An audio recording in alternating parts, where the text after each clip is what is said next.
Добрый вечер. На НТС итоги недели. В студии Мирджан Балыбаев. Сегодня в нашем выпуске.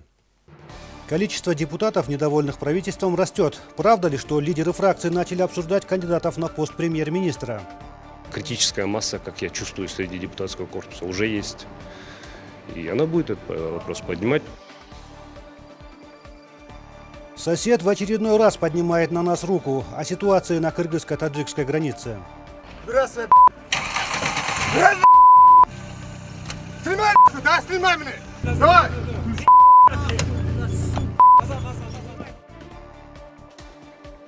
Янукович уже нелегитимный президент. О причинах и последствиях заявления нашего Министерства иностранных дел. В стратегическом плане мы остаемся партнерами. И я думаю, Россия это тоже прекрасно понимает.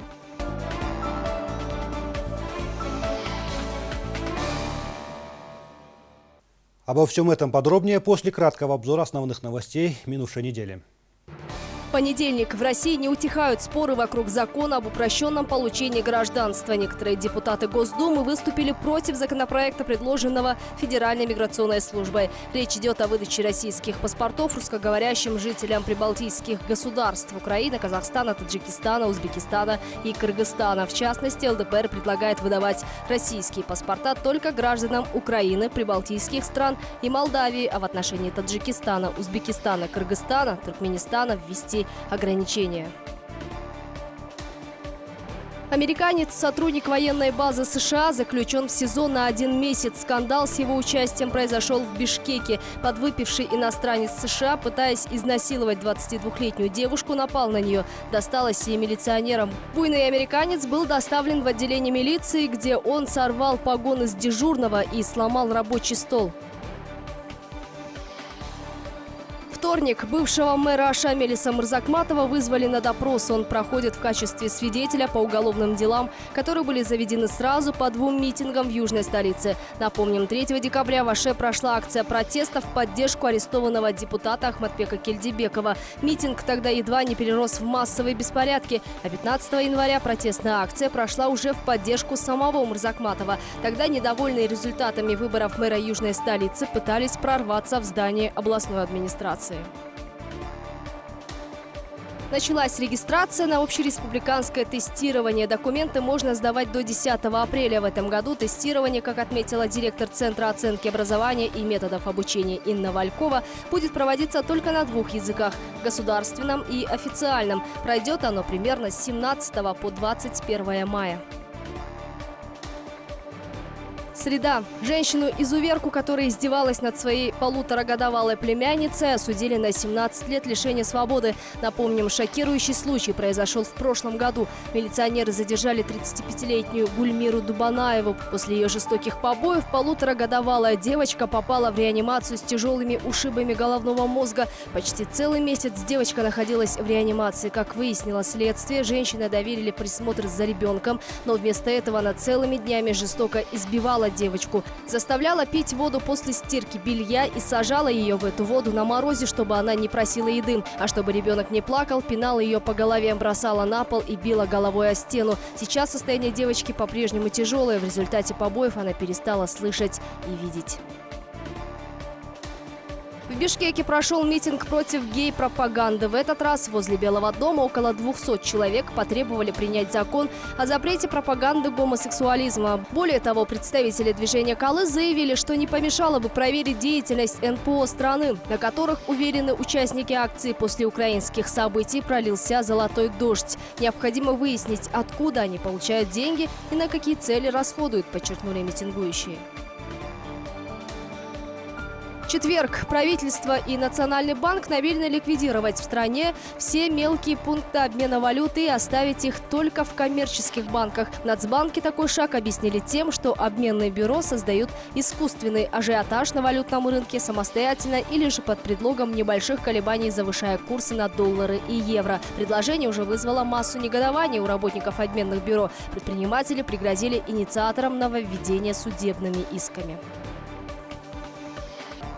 Цены на сахар диктуют перекупщики. Об этом заявил глава Ассоциации свекловодов Абден Назаров. По его словам, отечественный сахар на складах закончился. Фермеры вынуждены были его продать зарубежным оптовикам еще в феврале. Теперь же стоимость продукта попросту спекулируется перекупщиками, которые, в свою очередь, объясняют это девальвацией сома. Более 70% сахара в стране тростниковый из-за рубежа. В связи с этим единственным выходом из сложившейся ситуации местные производители видят установление таможенных пошлин для импортеров.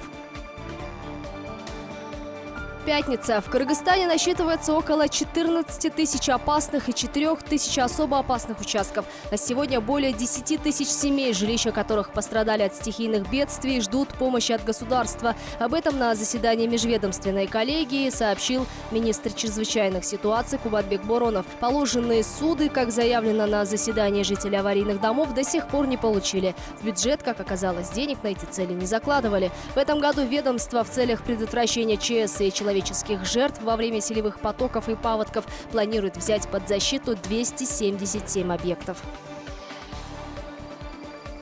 Межэтническая ситуация в Кыргызстане остается сложной. В стране насчитывается порядка 140 конфликтных участков, и они время от времени создают напряженность. Об этом сообщил директор Госагентства по делам местного самоуправления и межэтнических отношений Накен Касиев. Несмотря на то, что в плане урегулирования ситуации работа ведется, напряженность все равно усиливается. Особенно в приграничной зоне, подчеркнул Касиев. И пока не будет проведена работа по демаркации и делимитации границ, межэтнические вопросы не потеряют актуальность.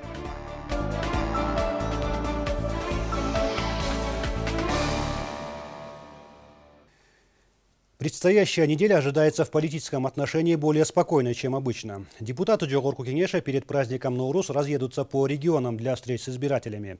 Тем не менее, в течение этого перерыва политическая активность парламента вполне может оказаться богатой на закрытые переговоры. Количество депутатов, недовольных правительством, растет с каждым днем. Начали раздаваться голоса за увольнение кабинета Джантура Сатыбалдиева даже от тех парламентариев, которые до сих пор воздерживались от этого. К уже имеющимся 47 подписям за отставку правительства прибавляются новые. И, разумеется, министры тоже не сидят сложа руки. Члены Кабмина до последнего будут пытаться отговорить депутатов. Такие переговоры, больше похожие на торг, станут для парламентариев очередным испытанием на прочность. Ведь имена передумавших избранников народа тут же становятся достоянием гласности. И потому в этот раз депутаты, скорее всего, доведут начатое до конца. Если не большинство, то по меньшей мере половина членов правящих фракций Атамекен и Арнамыс уже открыто выступают против действующего правительства. В рядах социал-демократов таких пока немного. В отличие от рядовых депутатов, лидеры фракций большинства пока воздерживаются от однозначных высказываний. Они как будто ждут чего-то. Кто-то из них ломает голову над тем, как протолкнуть на освободившуюся должность своего человека. Другие же сами метят на пост премьер-министра. Манас Айджигитов о явных и тайных играх депутатов вокруг правительства.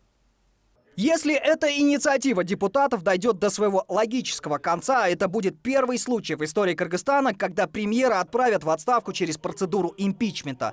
Случится это или нет, пока не ясно, ведь этот запущенный около месяца назад парламентской оппозицией процесс перед самой его кульминацией может остановить сам глава Кабмина, написав, как говорится, заявление по собственному желанию. А пока он этого не сделал, в парламенте все словно застыли в ожидании. А что же скажет профильный комитет? А он, как предварительно высказываются его члены, совершенно не против, чтобы неприятный для Кабмина вопрос вынесли на всеобщее голосование. В соответствии с нормами регламента нашего закона о регламенте Жогорку Кенеша, мы должны, и комитет обязан внести на рассмотрение парламента. Так как инициатива, есть норма, четкая норма, инициирует депутат от общего числа, вот 1/3 от общего числа.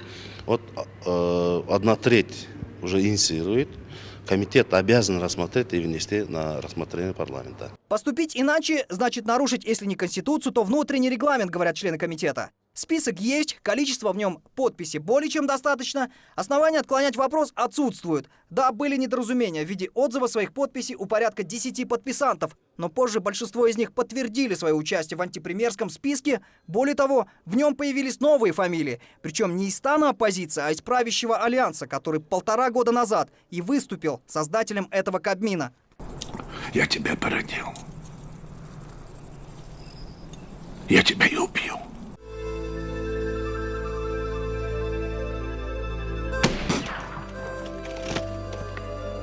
Этот момент наступил, уверяет атамекеновец Джомарт Сапарбаев. Поступить так же, как это сделал известный гоголевский персонаж в отношении своего сына. Сапарбаев, кстати, в числе первых из членов правящей коалиции, подписавшихся за увольнение Джантороса Табалдиева. По мнению депутата, чем дольше парламент попустительствует безобразием этого правительства, тем больше вызывает он на себя гнев своих избирателей. Я не думаю, что этот вопрос будут как-то скрывать или не обращать на него внимания, игнорировать. Я думаю, этот вопрос обязательно поднимется, потому что критическая масса, как я чувствую, среди депутатского корпуса уже есть. И она будет этот вопрос поднимать. Единственное, мы хотим дождаться сейчас, инициаторы, те, которые подписались, дождаться решения комитета. Впрочем, в отличие от тактически выжидающего Сапарбаева, более решительно поступить в этом вопросе призывает другой участник процесса вотума недоверия правительству – Карганбек Самахов. На днях он лично обратился к спикеру, чтобы вопрос отставки Кабмина скорее поставили на голосование. Коалиция большинства избрал это правительство, поэтому мы должны поставить вопрос на повестку дня о недоверии работы правительства. Примерно такого характера я написал заявление Төрага.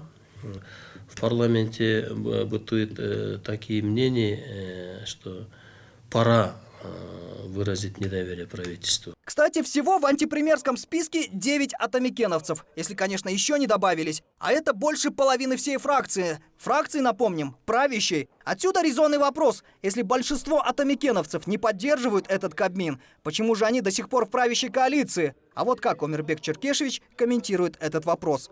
Мы отвечаем и за работу парламента, мы отвечаем за работу правительства. И поэтому имеем право давать любые оценки вплоть до отставки правительства или самороспуска парламента. Когда придет время, когда мы будем считать, что это исторически оправданно, мы можем принимать любое из этих решений. Немало желающих отправить этот Кабмин в отставку и среди арнамысовцев. Фракция Железного генерала похожа так же, как и в Атамекене. Одна часть не хочет связывать свое доброе имя с дискредитировавшим себя правительством, другая хочет дать еще один шанс. Есть в антипремьерском списке и социал-демократы. Их пока немного, но фамилии о многом скажут. Например, вот одна из них – бывший министр обороны Исмаил Исаков. Ну и, наконец, в авангарде всех этих действий в процедуре выражения недоверия Кабмину стоит почти вся фракция республиканцев и большинство атаджуртовцев. Как выразился глава социал-демократов, ничего удивительного в этом нет. На то она и оппозиция, чтобы оппонировать. Но аргументы те выдвигают такие, что перебарщивать в защите своего ставленника уже кажется себе во вред. Это Чиныбек Акунович и сам понимает, но все же пока надеется. А вдруг все, что так плохо говорили про его премьера, окажется неправдой? Генпрокуратура, когда скажет свое слово, что по госверсии, что действительно при Сатвалдиеве было украдено столько-то денег, или некачественно было строено вот такие имущества, за это должен ответить. Он будет отвечать не только своей должностью, он будет отвечать, если действительно так. Впрочем, как решит уже весь парламент, конечно, покажет голосование. А его уже точно ясно не будет и на следующей неделе. Депутаты решили со следующего понедельника на несколько дней посвятить себя работе в округах. То есть, если комитет и вынесет вопрос вотума недоверия на пленарку, то, скорее всего, рассмотрят его после праздника Ноурус. Таким образом, неприятный для Кабинета министров процесс откладывается еще на пару недель. Кстати, в приватной беседе многие из депутатов высказывают свои прогнозы относительно этого процесса. И одна из вероятных этих прогнозов – премьер не захочет публичного для себя позора быть уволенным по процедуре импичмента, а сам напишет заявление об отставке. Кстати, уже называются имена тех, кто претендует на пост главы правительства. Среди них Чаныбай Турсунбеков, Феликс Кулов. Говорят, что даже Асылбек Джейнбеков не прочь сменить кресло спикера на должность премьер-министра. Манас Ачгитов, Самат Долатакунов. Итоги недели. НТС.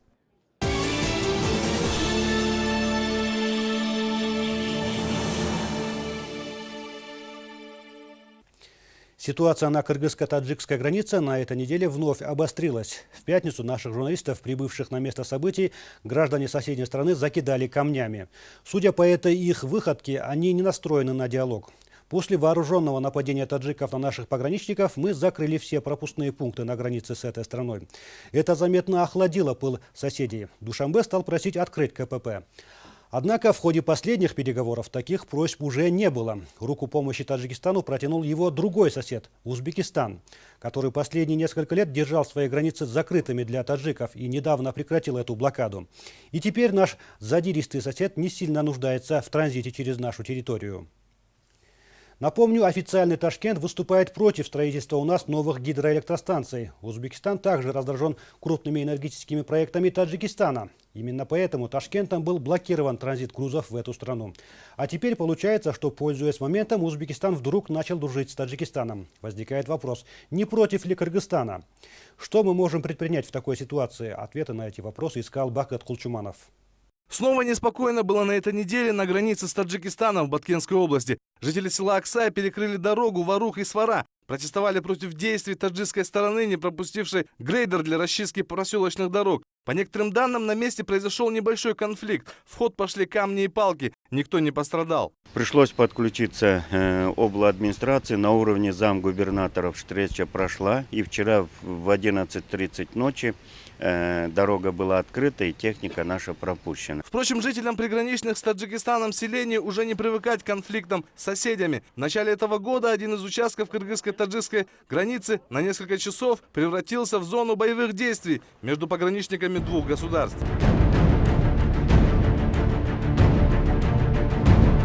11 января пограничники соседней страны и ее жители, выступив против строительства дороги, открыли огонь по кыргызским военным. В ход пошли автоматы, гранатометы и даже снайперские винтовки, причем стреляли явно на поражение. К счастью, обошлось без жертв. Ранения получили 6 человек, сотрудники местной милиции и пограничники. Вот этим стержнем вся отломка фиксирована, она держит очень хорошее, идеальное состояние стоит. Тяжелое ранение руки до полного восстановления двигательных функций и речи быть не может. Алтынбеку, можно сказать, повезло, что пуля угодила в плечо, хотя целились явно в грудь.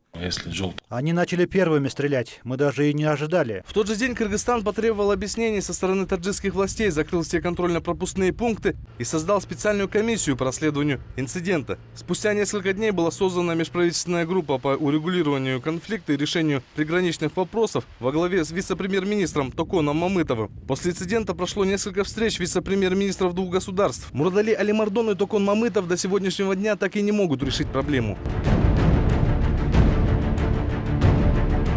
В течение 2 месяцев прошли по меньшей мере 3 встречи членов межправительственных комиссий. Одновременно против нашей страны ведется и информационная атака. Вот один из примеров, когда после первого раунда переговоров в СМИ соседнего государства появилась информация о том, что таджикская сторона выразила согласие на строительство дороги, соединяющей села Кокташ и Аксай. Взамен Таджикистан якобы попросил уступить им часть дороги, которая соединяет анклав Варух с основной территорией страны. В этом случае вся западная часть Баткенской области сама могла бы превратиться в анклав. После те же таджикские СМИ сообщили, что Кыргызстан открыл все контрольно-пропускные пункты. Наши чиновники, между тем, никак не реагировали, ограничиваясь лишь опровержениями ложной информации. Вот я в прессе прочитал статью. Один таджикский журналист пишет, что земли Аксая и Кокташа в Баткенской области исторически являются исконно таджикскими территориями. Я прошу членов межправительственной комиссии разобраться в ситуации. Зачем мы создавали эту комиссию? Надо отслеживать подобные заявления и реагировать на них. Публикации в таджикской прессе – это отдельная тема. Это провокация, оправдываются наши чиновники. Ни сантиметра не будет отдано соседнему государству, и границы по-прежнему закрыты. От этого явно страдают соседи, особенно предприниматели, которые ведут приграничную торговлю. Открывать границу ни в коем случае нельзя, уверены депутаты. Во-первых, таджикская сторона еще не принесла официальные извинения за артобстрел нашей территории. Во-вторых, это увеличит контрабанду ГСМ в соседнее государство. По официальным данным, до закрытия границы каждый месяц в Лилекский район, граничащий с Таджикской и Сварой, поступало 30 тысяч тонн ГСМ. После закрытия границы поставки топлива уменьшились до 5 тысяч. Но на этой неделе стало известно, что Таджикистан уже даже и не просит открытия кыргызстанской границы. Им удалось подружиться и договориться с соседним Узбекистаном. Официальный Ташкент согласился открыть несколько КПП. Это, уверены эксперты, уже сейчас должно стать сигналом для наших переговорщиков. Как у них отношения налаживаться будет, у них к нам будет масса претензий, усиливаться будет нажим и натиск Кыргызстана. Поэтому наши руководители, наша власть должны это четко знать и четко готовиться к этому такому нажиму, такому натиску, такому событию, таким отношениям. Приграничные конфликты стали поводом для очередной критики членов межправительственной комиссии. Почему прекратилось строительство дороги Кукташ-Аксай? Правительство оправдывается, строительство продолжается, но некоторые задержки связаны с тем, что в ходе прокладки дороги жители целого поселка могут остаться без электричества. Сейчас постоянное отступление сюда идет. Наши люди продают свои участки, свои дома, и с каждым разом это ползучая миграция постоянно происходит. Из-за этого сейчас таджикские люди, которые там живут, они заинтересованы, чтобы наши границы еще не начертили и наши границы не определились. В ближайшее время ожидается очередной раунд переговоров с таджикскими чиновниками. Смогут ли члены нашей правительственной комиссии отстоять свою позицию, узнаем уже в конце марта. Баку Кучуманов, Александр Симонов, НТС. Итоги недели. На этой неделе Министерство иностранных дел Кыргызстана удивило, если не весь мир, то ее половину точно. Во вторник беглый президент Украины Виктор Янукович выступил в России с заявлением о том, что он продолжает себя считать легитимным президентом. Вечером того же дня наш МИД опубликовал свое заявление, в котором слова Януковича были названы, цитирую, «неуместными и неадекватными». Наше внешнеполитическое ведомство до этого никак не комментировало события в Украине. И тут такое заявление. Некоторые зарубежные издания тут же поспешили представить это как начало раскола внутри пророссийских военно-политических блоков, в частности ОДКБ. Со стороны Москвы официальной реакции на заявление нашего МИДа не последовало. Кремль хоть и предоставил Януковичу убежище, тем не менее понимает, что он политический труп. Наше Министерство иностранных дел своим заявлением поставило беглого украинского лидера в один ряд с Акаевым и Бакиевым, которые также разграбили страну, возведя коррупцию в ранг государственной политики. Между тем, в связи с ситуацией в Украине, отношение России к нам может заметно измениться. Евросоюз и НАТО все сильнее теснят ее с Запада. В такой ситуации Москва не может ослаблять свои позиции на южных рубежах. И если не будут смягчены условия нашего вступления в таможенный союз, это спровоцирует волну недовольства в Кыргызстане. Это, в свою очередь, на руку прозападным политическим группировкам в нашей стране. Россия уже потеряла Украину, и теперь Москве невыгодно терять своего, пусть и не самого сильного, но тем не менее союзника в Центральной Азии. Но сможем ли мы воспользоваться этим? Ответ на этот вопрос искала Салтанат Кудайбердиева. На этой неделе Виктор Янукович, в очередной раз выступив перед журналистами, еще раз напомнил миру, что он по-прежнему считает себя легитимным президентом Украины. На это весьма неожиданно отреагировало наше Министерство иностранных дел. Из этого заявления следует, что Кыргызстан, пережив 2 революции, вслед за ними и бегство 2 президентов, не может считать Януковича легитимным. Иначе это означало бы то, что Бишкеку пришлось бы признать отстранение от власти Акаева и Бакиева незаконным. И потому в заявлении нашего МИД четко говорится, что именно непродуманные действия и коррумпированность бывших властей Украины стали причиной кризиса и гибели десятков невинных людей. Не может быть легитимным президент, полностью потерявший доверие своего народа, де-факто утерявший президентские полномочия и, более того, сбежавший из своей страны. Кыргызская республика осуждает любые действия, направленные на дестабилизацию обстановки в Украине, поэтому считаем неуместным и неадекватным заявление Януковича, сделанное от 11 марта текущего года. Однако у многих такое заявление МИД Кыргызстана вызвало недоумение. Сегодня Кыргызстан тесно сотрудничает с Россией. Стороны готовятся к реализации крупных перспективных проектов, начиная с гидроэнергетики и заканчивая газоснабжением. Тем более Кыргызстан на пороге вступления в таможенный союз. А Янукович, в свою очередь, уже давно не самостоятельная политическая фигура, но пока необходимая для официальной Москвы. И критиковать его действия, а тем более его заявление, означало бы посягательство на теплые кыргызско-российские отношения. Некое охлаждение, по мнению аналитиков, вполне может отразиться на результатах переговоров о вступлении Кыргызстана в Евразийский экономический альянс. Мол, лидер объединения Москва в отместку просто может отказать нам в выполнении наших условий. Однако политологи считают, причин для беспокойства нет. Если вы помните, Бакиев тоже, когда он бежал в Ош, там тоже были разговоры о том, что юг будет отделяться и так далее. Поэтому потакание вот таким тенденциям Кыргызстану угрожает сепаратизм. Я думаю, понятно. Россия тоже это прекрасно понимает. В стратегическом плане мы остаемся партнерами. И я думаю, Россия это тоже прекрасно понимает. А вот в тактических таких вещах, я думаю, такие заявления, они не принесут урона нашим двусторонним отношениям. Позицию МИД экспертное сообщество, к примеру, поддерживает полностью. По оценкам аналитиков, между нашими политическими заявлениями и экономическими интересами соблюден необходимый баланс. Он нужен для того, чтобы умерить пыл прозападных оппозиционеров. От смелых высказываний наших дипломатов кыргызско-российские отношения не испортятся, а наша страна в очередной раз покажет свою принципиальность в вопросе территориальной целостности любого государства. По грузино-осетинскому конфликту, к примеру, позиция Кыргызстана также кардинально отличалась от российской. Так что вопрос с таможенным союзом, по мнению экспертов, рассматривать нужно отдельно от заявления по Януковичу. Нам недвусмысленно дали понять, что никаких преференций нам не будет. Нам поставлены условия: вступайте и много не рассуждайте. Вот. Не вступите, ну, вам хуже.